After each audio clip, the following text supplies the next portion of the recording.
Bienvenue dans cette nouvelle vidéo de Lexical Info. Le terrorisme a endeuillé le Mali. À quand le désarme des mouvements rebelles et associés? N'oubliez pas de vous abonner à Lexical Info juste en bas de cette vidéo. Le Mali vient encore de payer un lourd tribut de la présence du terrorisme sur son sol, avec plus 27 soldats tués, plusieurs blessés et disparus. Les terroristes ont perdu plus de 70 criminels dans leur rang. Face à la dangerosité de ces criminels sans foi ni loi, que faire?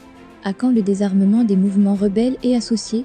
Le terrorisme au Mali, qui s'est étendu dans le Sahel, est devenu une équation à plusieurs inconnus. Depuis le déclenchement de la rébellion sanguinaire de 2012, qui avait entraîné l'assassinat de plus de 100 militaires à Aguelok et Tessali, le Mali n'a plus jamais retrouvé sa quiétude. La destruction des mausolées et les patrimoines historiques du Mali, inscrits à l'UNESCO. Pire, les rebelles du MNLA, dans leur lutte pour la conquête de l'État de l'Azawad, avaient fait des alliances avec les mouvements djihadistes et terroristes dont AQMI et Mujao. Cette coalition a détruit le Mali en récupérant les 3/4 du territoire national. L'administration malienne est complètement chassée. L'autorité de l'État y est absente. Le pouvoir central de Bamako renié par les rebelles du Nord, qui sont d'ailleurs organisés.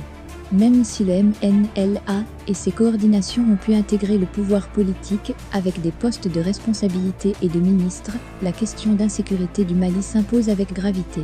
Le monde entier est venu au chevet du Mali, avec l'espoir de recouvrer l'entièreté du territoire national. Mais le constat est que rien n'a bougé. La France et l'ONU ne sont pas parvenus à soigner les blessures du Mali. Les attentats, les assassinats continuent.